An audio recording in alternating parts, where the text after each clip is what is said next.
Good afternoon, everyone. Welcome to the session that launches our sustainability leadership journey.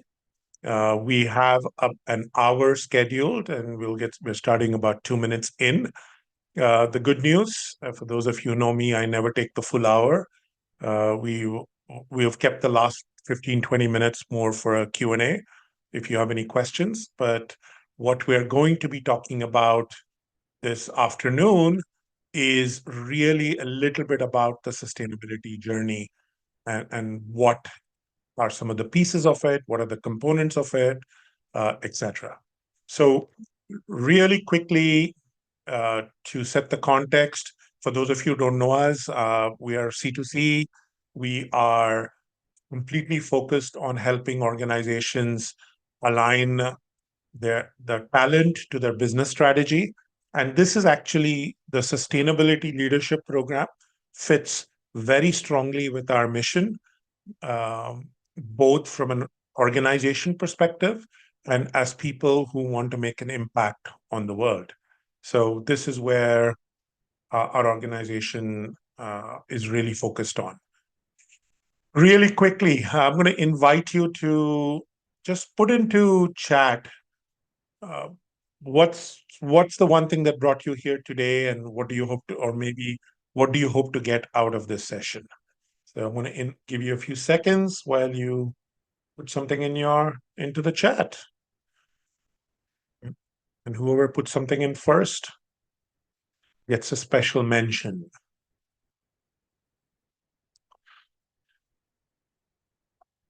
Also, it's interesting that I'm the only person on video. Thank you, Shwetal.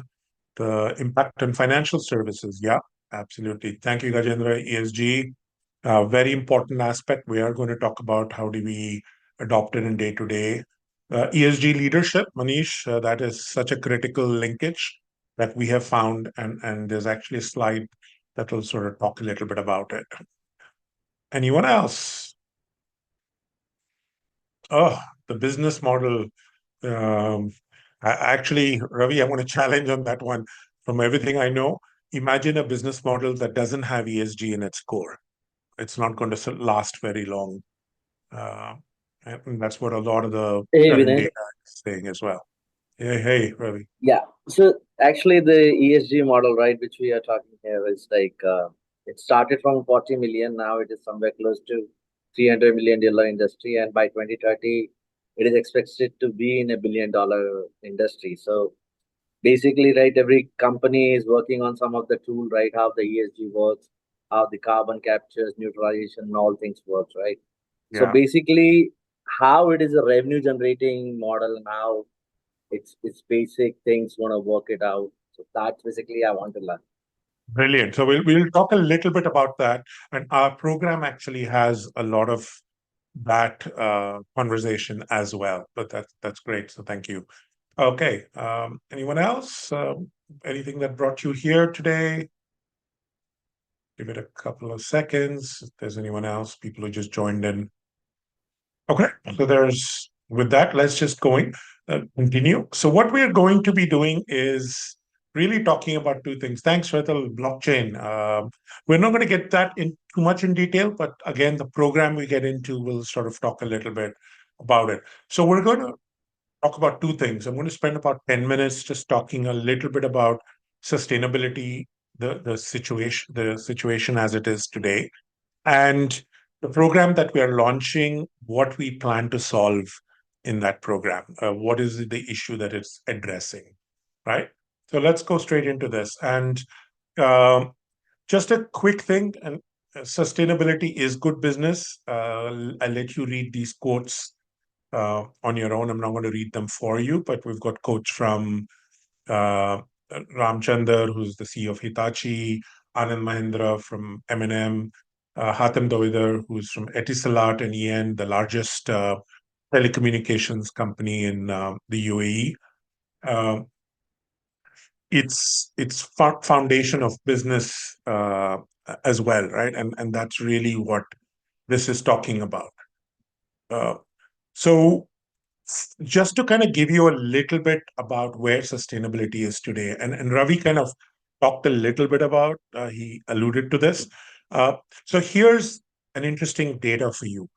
ESG oriented assets under management. And I know there's quite a few folks from Capco here. You will like this data. Obviously, by 2026, it's going to be 10.5 trillion in the US, and it's going to increase by 53% to 19.6 trillion in Europe. Europe is actually way ahead of investing on ESG than the US. And this is IDC data that overall, globally, ESG business services spending is going to be $158 billion in just 2025. And to Ravi, to your point, everyone's trying to get a piece of that revenue pie, right? Everyone is Yeah. trying to find services, products, solutions that address it. And just to bring it closer to home, here in Asia, it is going to triple to 3.3 trillion. It is actually a very small number um, compared to what you're seeing in Europe and in the US. But it's going from 1 trillion to $3 trillion, which is still a lot of money in this part of the world.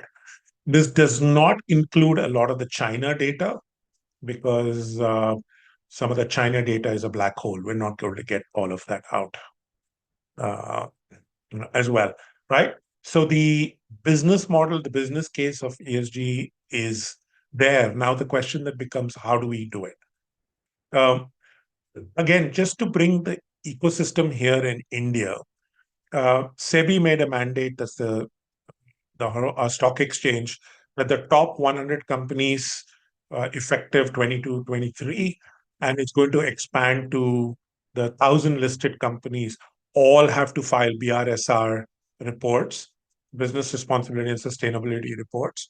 And just to kind of give you an idea, in 22-23, it was voluntary, and 51% of the top 100 actually ended up filing it. In 23-24, it's gone up to 94% because next year, that's the current financial year, the top 100, it's going to become mandatory. They have to have included it. And from subsequent year, it's going to expand to the rest of the listed companies as well. So ESG reporting standards is critical. There's another two pieces that are very important in the uh, ecosystem. There's a 2% CSR spend mandate for any company with a net value of 500 crore or above and a turnover of over 1,000 crore, net worth of 500 crores, or a turnover of 1,000 crores or more. So 2% CSR spending is mandated. A lot of organizations are doing it.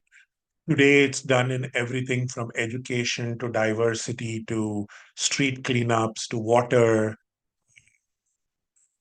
nutrition, all of that. But there is all that percentage that's moving to sustainability efforts is also moving. The other interesting element is ESG aligned capital. So I personally know a couple of venture capital funds and PE funds that only invest in sustainability or environmentally focused businesses. And that is going to increase even more significantly. And that's going to go up to about 120 trillion based on what the United Nations signatories are talking about. So huge numbers. And just in India alone, we're seeing a lot of this. Uh, so what does that also mean, right? How are Indian businesses incorporating ESG into the business strategy? So Yes Bank was the first first organization in India that issued a green bond in 2015. So there's a lot more of debt, insurances, and investments as well. For those of you in the technology field, Tech Mahindra, Wipro, Infosys have just been added to the Dow Jones Sustainability World Index, which assesses ESG performance. quite significantly as well. And this data is already a little bit old, but Reliance, TCS, uh, uh, Flipkart, Nestle, P&G, all have made commitments to reduce either greenhouse gas emissions, either towards zero, net zero, reduce energy, resource consumption, whole bunch of things are all happening over there. So the ESG ecosystem in India is growing rapidly, and we're also seeing it in the form of service providers. Uh, and the number one service provider today are ESG certifications, the ratings, the BSR, ratings. This is probably the largest ecosystem out there. LEED, ISO 14001, um, the Green Business Bureau, B Corp. There's a whole bunch of organizations that have set up to go in. Consulting firms like Deloitte, PwC, KP, all of them have an ESG practice that will go in and help organizations audit, assess, get ready for ratings, get ready for compliance, GRI, whatever it might be. There was an interesting announcement a couple of weeks ago. I don't know how many of you saw it, that uh, right after the elections, that the banks, public sector banks in India, may give preferential lending rate for organizations, companies that want to borrow that have higher ESG ratings. So there is going to be a financial incentive to, even though it may not be SEBI required for that company, but they may have better access to capital. So that's another big piece that is also going to show up as part of that ecosystem. Uh, so what are some of the most common barriers for sustainability adoption? Again, I'll let you read all of these here. There's about 10 of them, and they come from multiple sources. All the studies, the McKinsey, the PwC, the Deloitte studies. I'm just very curious to see which one are, are ones that you are seeing in your organizations or in organizations around. So please feel free to either uh, put it into chat or feel free to use annotate on any of the ones that you are seeing as the barriers in your organizations.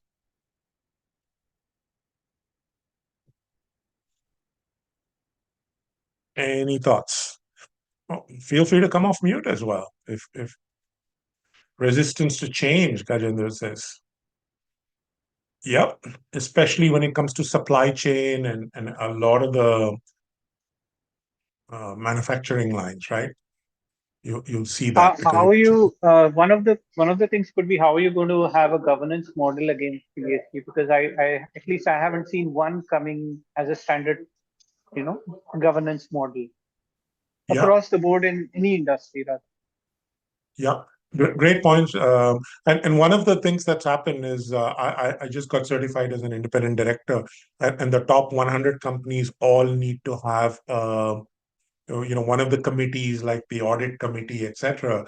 It is now being mandated that there is a ESG, or there used to be a CSR committee for the 2%, but now that's being expanded to ESG committees or sustainability committees to provide a little bit of that governance piece, but still far from being fine-tuned and ready to replicate. Raki says integration challenges. Can you say a bit more of integration challenges, Raki? If you want to come off mute, if you're able to come off mute.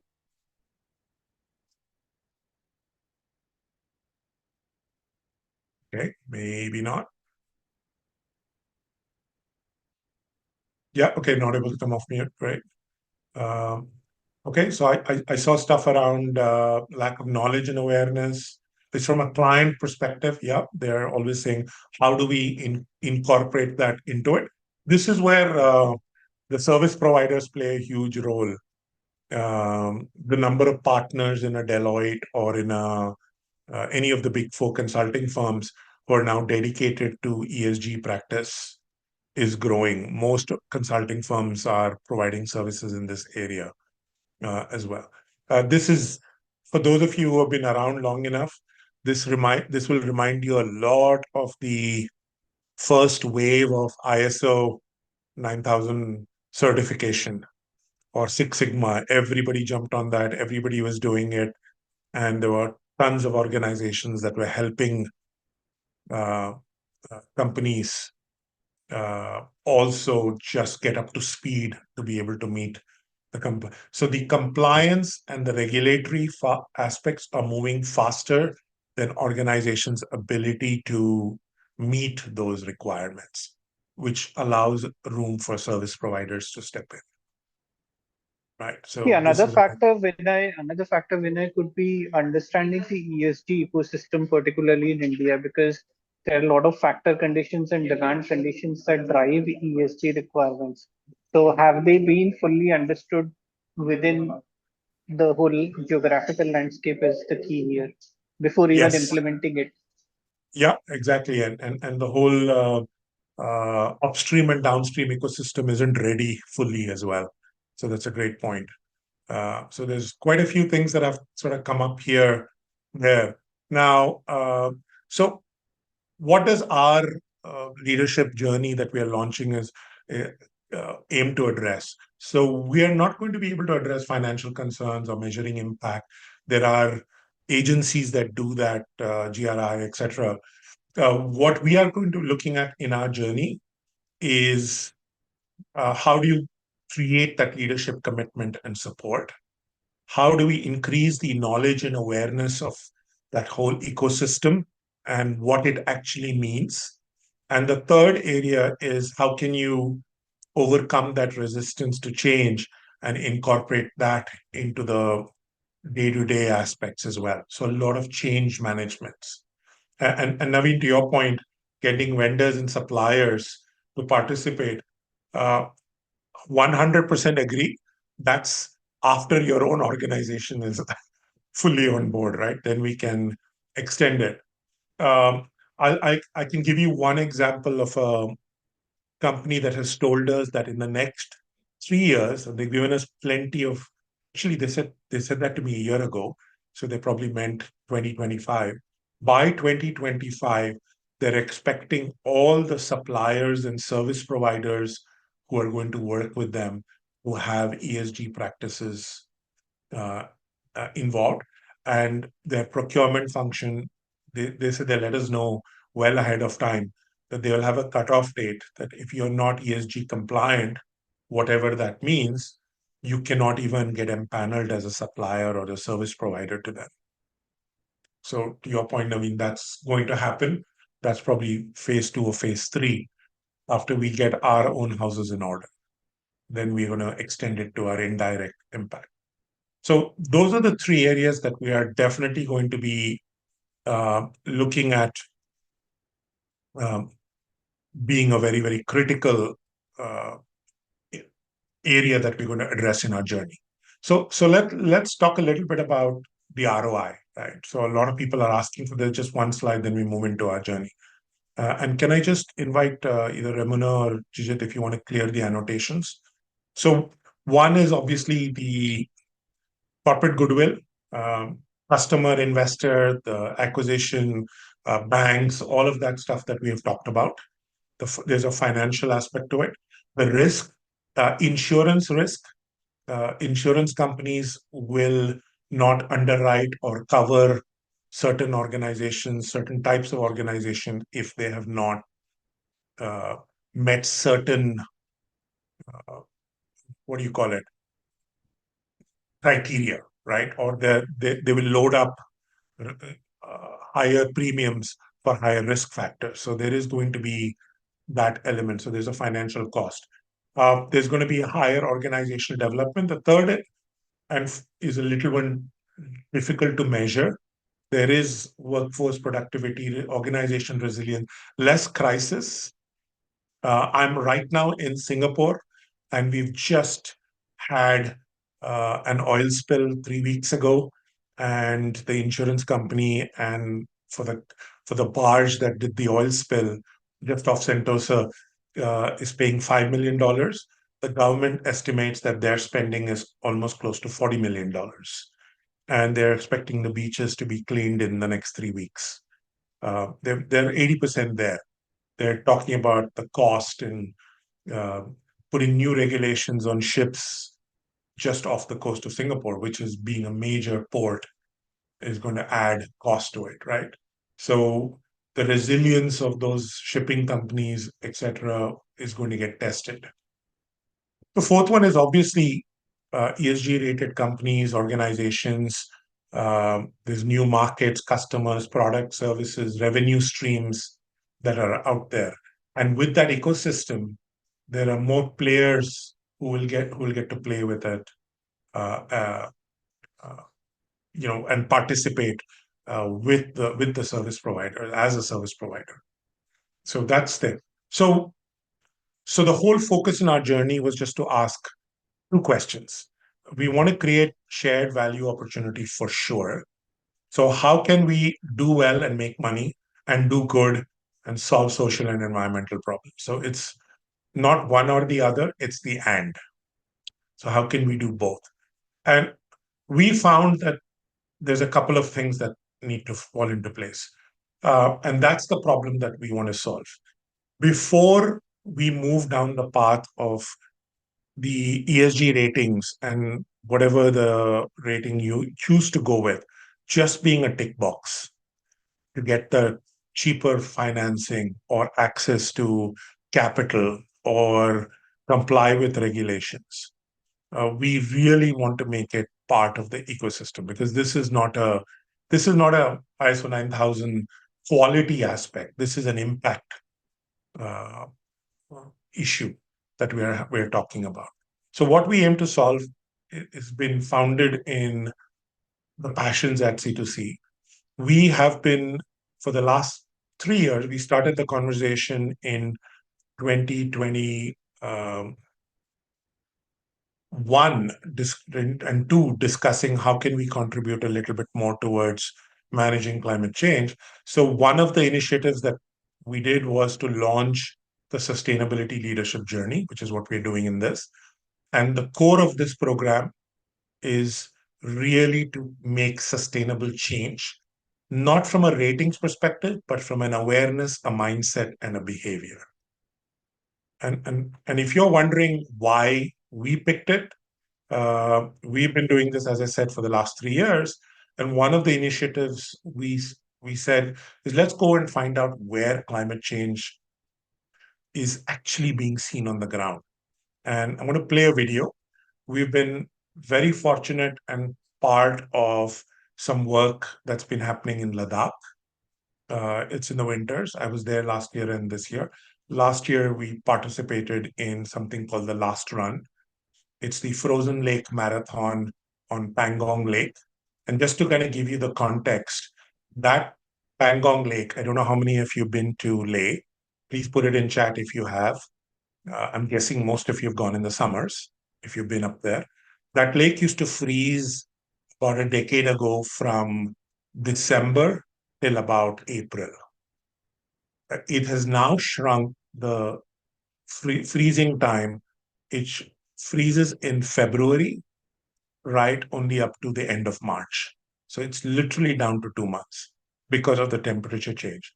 And the Siachen Glacier is melting. We could actually see an army marker, which is there, that was put 20 years ago. And to where the glacier is today, it's 4 kilometers away. So the current start of the glacier is 4 km away from the marker that was put 20 years ago by the Indian Army that said this is where the glacier was. So just to kind of give you that impact. So I'm just going to play this video, and I'm going to make sure. Somebody give me a quick thumbs up if you can hear sound.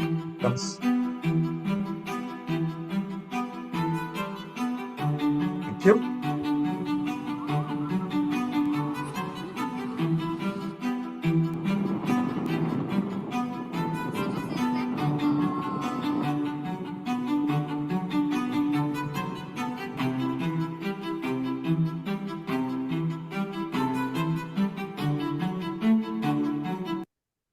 Oops, sorry. Bring it again.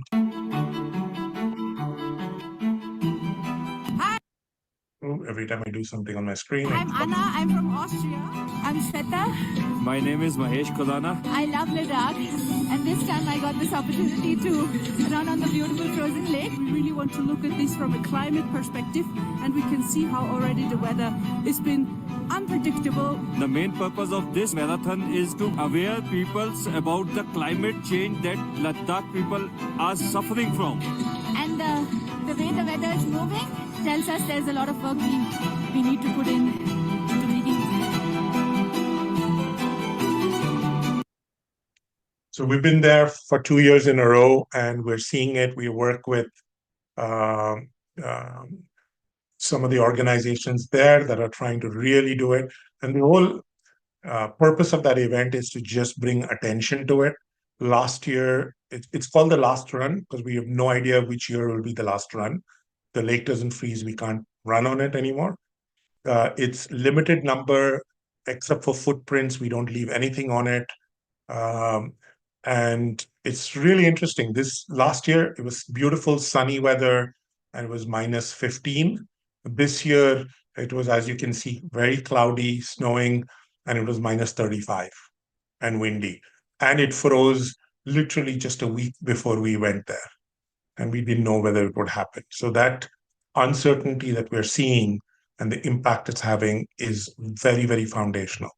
And just to kind of give you an idea for those of you who've been to Ladakh, uh, Ladakh creates 1 ton of waste uh, a week, which they, being a landlocked, they cannot move it out in the winters. They have to drive it out in the summers, Srinagar or to other places. So just think about even impact of landfill. So a lot of the hotels, a lot of the resorts are all moving to very, very sustainable practices as well. And this is something that we've been very passionate about and that we've been doing. So, I host, myself and my colleague host a podcast, and we interview sustainable and climate change warriors and entrepreneurs regularly. I'm not sure if Chaitsi is here, but Chaitsi, who runs an awesome company called Brown Living, was somebody I interviewed. She's doing fascinating work. We have a whole bunch of other folks as well. Avinash, are you still not able to hear me, or was it just the video that you couldn't hear? Just checking. Can you all hear me okay? Yeah, Naveen, sorry, Vinay, we can hear you. Oh, okay, great, thanks. So we are really trying to bring attention to these folks, and in fact, I don't know if Sriram has joined us. Sriram runs an amazing startup in the space of bringing sustainability processes into the whole real estate and construction industry. And my interview with him will be out tomorrow, in fact. So that's also something that, so we've been tracking the whole space. And one of the things that we have found is a lot of people do lip service to sustainability and ESG and climate change, but is the culture and the mindset of the organization really fully invested in it? And that's where our sustainability leadership journey is. It is essentially a learning program or a learning journey, which looks at 5 modules. The first one is looking at understanding uh, the role ESG sustainability in businesses. What does the mindset need to be like? Uh, understand the ecosystem. So that's the piece that Naveen brought up, the upstream, downstream, several of you mentioned, Ravi, etc. The sustainability planning as part of the business. Creating an internal business case for ESG is as critical. And the whole idea is leaders today need to be role models to engage stakeholders, build and influence others to jump on that journey. So just like change management, you need sponsors, you need sponsors for the whole sustainability journey as well. So how can we take that change management through? So there's some very unique components of the program. Obviously, there's workshops which can be run in face-to-face, virtual, or hybrid. We have a lot of case studies from the entrepreneurs that we have interviewed. Some of those organizations that you just saw, who'll come and talk about their journey and their struggles. Lots of fireside chats and guest speakers from companies that are in this journey, how they've done it. So it's not just an education program, but it's an exposure program. And there's also optionally a field visit to go to Ladakh to visit some of those companies, some of those organizations that are doing it. And we've got some optional modules. So the core program is those 5 modules that you see on the left. And at the bottom, you'll see the optional modules. These can be tailored specific to your organization. So if you're in the tech space, if you're in supply chain or in manufacturing, if you're in finance, sustainable finance, how do you access that? So those are elements that we've got included in the program. It's for everybody. It's for senior leaders, CXOs, directors, program managers, project managers. It is not just for sustainability officers. In fact, most of the sustainability officers that I have spoken to, they say, hey, we'll come and help teach the program. We struggle to get everyone else on board in the company, the change, right? It's difficult. And so we really, they're some of the biggest fans that we are hearing of helping, because they're trying it in their own way. But you all know the expression, sometimes an outside perspective moves the needle more than an inside one. So that's really what the program is. One unique thing in this program is something called the 2030 SDG game.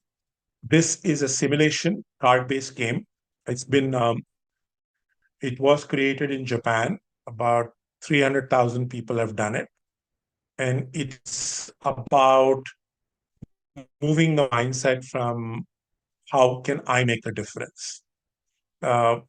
We have 3 people certified in India to run this game, and all 3 happen to be in our organization. So that's another unique thing. So part of this program is including running the simulation, because the aha moments that come from there is just unbelievable. We just did a demo recently, and we had amazing feedback from it. So that's this cannot be run in a virtual format. It has to be run in a in-person format, so we can do it in-house in your company. We just need 30, 40 people to go through it. So the key takeaways, everyone wants to know an ROI. So the one is people are going to walk away with an increased understanding for ESG in their business, how it fits in, how can the business make a difference, how can it add to profitability and revenue. The sustainability leadership mindset is there. So people who come in are going to be champions on role models when they go out there, and they'll know how to do it. They're actually going to walk away with a sustainability roadmap for their own organization. And the business case. How do you create the financial and the non-financial value to the bottom line, align stakeholders, all of that. And this goes beyond the regulatory aspects. And the first-hand experience of sustainability. So we have lots of speakers, yes, aspirationally, it's not yet confirmed, but even Sonam Wangchuk, who's doing amazing work through the Himalayan Institute for Alternative Learning. We're talking to them about partnering with them. I don't know if anyone's here from that organization, but those are all going to be key stakeholders in this program. With that, I want to just leave you with the key thought. Let's move beyond the compliance mindset. And these 2 quotes I'm actually going to read out. So board directors and leaders will need to have a beyond compliance mindset and adopt an integrated mindset. I think a couple of you mentioned it. There's an apparent global demand for directors competent in ESG. And sustainability is too important to leave to our chief sustainability officer. It needs to be owned by everyone in the management committee if you're going to be effective. So that is the whole idea of scaling the sustainable mindset and creating a larger number of people who will help move the needle in every organization. So I'm going to stop. I've spoken for way too long. People who know me know I don't speak this long. And I'm going to throw it up to any questions, comments, reactions. Vinay, this is Akhilesh here. Would you Hey, have an Akhilesh. example of any corporate who initially was quite resistant on these changes or accepting or embracing these changes, and how they have adopted these and what success they could make uh, in these? Any leading organization in the financial markets that you can talk of, or maybe outside financial markets? So let me talk a little bit about outside financial markets. But I'll answer the first part of your question, Akhilesh. Most of these organizations have rarely shared the internal resistance they've had. They only kind of talk a little bit about the successes and the impact that they're making in everything that they do. So one organization that in India, and again, I don't know if anyone's here from there, but I'll invite them to jump in. But driven by global is Walmart. From supply chain to store product packaging, etc. They have made it. They're one of the few organizations that are on track or in some aspects ahead of their ESG and SDG goals that they have put out for themselves. And there's a whole practice at Walmart Labs here in Bangalore as well that supports the global operations on that. That's one. In the financial markets, the only organization that seems to have made some reasonable noise, and I'm going to say that because I happen to be sitting in Singapore right now, there's a lot of conversation on by DBS. DBS with its whole digital perspective and reduction of. I am a DBS customer here in Singapore, and I needed to go with them. The first message that pops up to me is, as part of our sustainable and reduction of carbon footprints, we would encourage you not to travel to visit our location. Let us know if we can call you back and do that, right? So they brought it into their customer interface, the pure digital bank, their app, and a lot of the other stuff. Any more insights? Sorry, go ahead. Akhilesh. Yeah, No, and no, go ahead. HSBC has recently published a case study. I haven't had a chance to read fully in it, but they seem to have a strong ESG practice as well. Yeah, so my added question was, any insights on the practices that they followed? What type of approach was adopted? I mean, because look, many organizations are talking about it on the peripheral, right? But Yeah. we don't really get to know. And you being part of that world, you certainly would have more information than us. And if you throw a light, what was the approach? How did they actually do this? What were the winning factors in this? Yeah. So that's a great point, Akhilesh. And our whole idea in the journey is to have them come and share those with us. I can just share with you the TBS because I just met somebody from there. What they did was they literally broke down their ESG team is so strong that they broke down their entire process steps from customer acquisition to customer engagement, and every piece they said, how can we make this more sustainable? What is the thing that we can remove from our ecosystem that is damaging the environment and that can still not affect the customer experience? So they literally broke down and they did it over a 18-month period. This is a story that I heard from them. Everything from before they launched the digital bank and all of that. So they I don't know if you want to call it, reverse engineered the whole business into pieces and said, let's look at each piece and see what we can do. That was one of their stated secrets. Yeah, but But then that would have created a little more concerns in the minds of the customers, right? Because if you are changing the status quo or the process, I mean, what were the options? What were the alternates they had in hand yeah, before they actually went for that? yeah. By the way, this was done internally. They didn't tell the customer anything. Mhm. They fixed it, tested it, and then launched it, and then moved there, right? So it's how do we not? They didn't do it piecemeal. They didn't say let's do this part first, this part first. They just let's do it internally. They created a, a playground in which they could do it without affecting the customers. So, uh, and our whole idea is to bring these entrepreneurs in and these leaders in to come and talk to us in the learning journey. Anybody else? Questions? Anybody here from manufacturing? How's the sustainable finance goal currently working out with not just financial services organization, but what kind of commitment you have seen in terms of getting sustainable finance, for ESG particularly? So there are, so for the startup ecosystem, there are pure play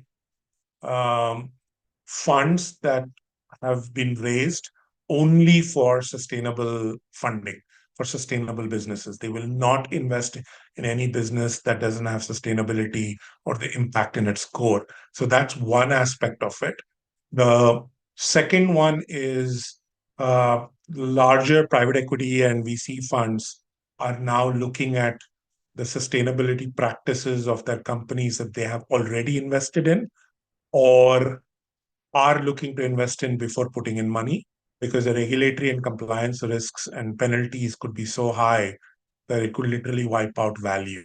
So if you ask me, in India, it's still very nascent. There's a couple of VC funds sitting out of Delhi and one in Mumbai, I know one in Bangalore, uh, who do only sustainable investing. But globally, there's a lot more. And remember, our ecosystem is only 2022 when the BRSR compliance reporting has come in. I personally, and it's also happened to time with the slowdown in funding. The next wave of funding will all happen in sustainable financing. So there's a lot more money being raised on that.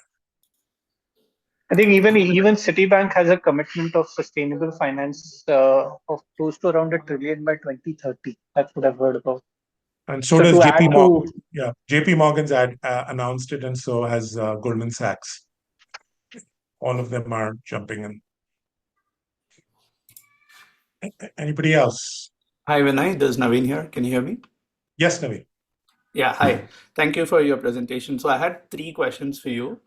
So one is about ESG, at least generally what I have seen, and I may not have full visibility, is that a lot of the initiatives or the returns that companies see on the investment is quite long term, right? So how do we help companies see what is the value that they can gain in the short term? So that is question number one. And the second question that I had, there's a lot of talk about net zero, which focuses mostly on the greenhouse gas emissions. But as part of SDG, is there also focus on, materials that are being mined or used, as part of the company processes? And also, it's like, their water consumption and various other aspects beyond just the emissions aspect. And then the third one I had was on the impact of AI, right? I think everyone is trying to jump on the AI bandwagon, and everyone's trying to, get on board. But there's a huge environmental impact in terms of energy consumption with AI coming in, right? With the amount of compute resources that are required. So I'm curious to see, how that is being addressed through this framework. Thank you. Yeah. And when you ask me three questions, I'll forget the first one. Sorry, that was the how do we show the value in the short term? Yeah, yeah. So yeah, I do remember. So the interesting thing on the value is definitely long term. The short term values or benefits are de-risking, the cost of penalties. So it's the long term is the benefit of if you do it, what will you gain? Short term is if you don't do it, what are your costs that's going to hit you in the short term? So it's the risk mitigation that's the criticality in the short run.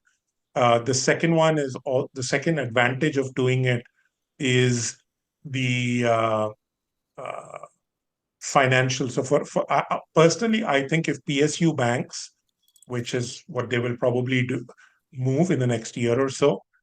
This is my Nostradamus hat, and from what I'm talking to all the bankers, uh, if they say if you want to borrow 100 crores, this is your interest rate. Unless you have an ESG rating of uh, above this, you get a 0.5% off, or you get 0.75% off, or a percent off, right? Imagine just the savings on interest and all that. So there's a immediate access to capital, cost of capital that is there. So those are going to become the short-term benefits. The long-term revenue add and all of that are going to be they will continue to be long term. I just think the tenure of the long term is reducing over a period of time with scale being built up. So uh, I remember your third question. What was your second one? Second The one zero. was net zero, thinking beyond just the greenhouse gas emissions. Oh yeah. So that's already happened, right? The climate change conversation this year has been the really interesting conversations on water, and I'm not referring to all of us in Bangalore who just struggle through it, but across the board. So investment in water, education part, all the different SDG areas. Um, it's equitably, it was 70-80% skewed toward carbon emissions and carbon credits and all of that. But in the last 12 months, if you notice some of the conversations, it is shifting to water conservation, food safety, and all of the other areas as well. So there is a huge push to uh, that area. I completely agree with you. It was very inequitable, maybe just rule of thumb model. 80% conversation was happening on carbon emissions. Um, and your third question was on the material aspect, right? Uh, Um, third one was on the impact of AI and yeah, the tech. the energy consumption. Yes. So I don't know if you saw most of the data center companies and Amazon AWS is, again, I don't know if anyone here from AWS, please jump in. Um, AWS has also put a focus on reducing data center energy consumption, moving it to sustainable alternative energies. There's in India, some of the we ran into one of the uh, companies that's setting up data centers here, and they're looking already as they set it up to wind and solar and to augment or to replace some of the general. So there is the push. Microsoft has a huge data centers. They have a target to reduce um, grid energy by 50% or something to that effect. I have to find the exact number, but that is happening. So that's on the data center side. On the AI side, and I don't know if Shriram, have you joined us? I don't see him here. He said he would join if uh, Sriram, who's running a brilliant organization called Smarter Dharma. You'll hear my interview with him tomorrow on my podcast, which will get dropped. Is bringing AI and data for the construction, the real estate industry to look at reducing wastage and all of that. So trying to bring more AI utilization as part of the whole sustainability efforts as well. So there are organizations focusing on it. And that's the whole idea. Our learning journey is going to pull up all of these cases. So that's why one of the modules that you saw I'm going to go back to head. If you notice at the bottom, for the tech firms will be sustainability and tech and sustainability, finance. So those are all, so we can customize and change and add extra modules as per the organization's focus area. We all want to increase our awareness, right? That's the whole aspect. Thank you. Anybody else? Vinay, one point I've seen, I've even read about it that there is a strong focus of, Northern Africa as a geography on ESG and emerging markets. Like, have we kind of identified a similar kind of geography within Asian or Indian landscape as well? Because considering a similar geographical landscape, there is a lot of scope on identifying such a geographical landscape to create an emerging market for ESG. So you're talking about outside of India? Or within India or probably Asian subcontinent. So there's actually an ESG summit happening in Malaysia on Monday, and I'm not going to be there, unfortunately, but I know a couple of the speakers there. So across the board, Asia is all doing different pieces. Asia took on, interestingly enough, in the whole COP summit, some of the most aggressive targets to do it. But if you ask me which countries are doing the most or started the fastest, there are pockets of higher implementation and higher impact that's happening in Africa, in some other countries. You can argue that their base in some of these countries itself was low. So as they invested in infrastructure and all of that, they have started uh, it was easier for them to make an impact and make the change, right? So if you're too far ahead down the road, it's difficult to change. If you're not far ahead, you can start off on right practices. But most of Asia is doing. The only one I can just tell you with, I read an article this morning, China plus one, that the whole conversation that's happening. Vietnam, which is attracting a lot of investment, manufacturing, has put stronger guidelines and restrictions on sustainable investment, that you have to check water tables, you have to check everything, and meet certain criteria before you can just go and plonk up there. So that's an example. So that's probably something to watch.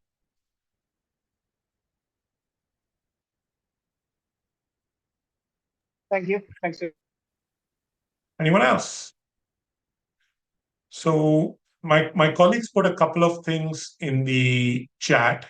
If you want to know more about the sustainable leadership journey, and it is highly contextualized to your organization. There's some core areas, obviously, that everyone will need to go through, and then we can add.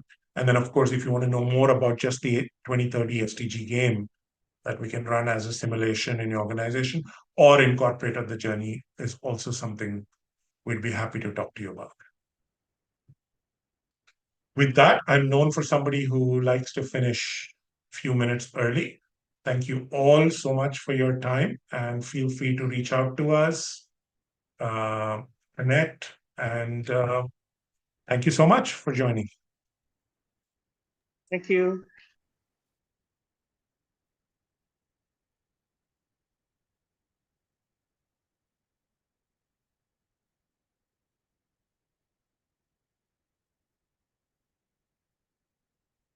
Okay, C2C team, stay.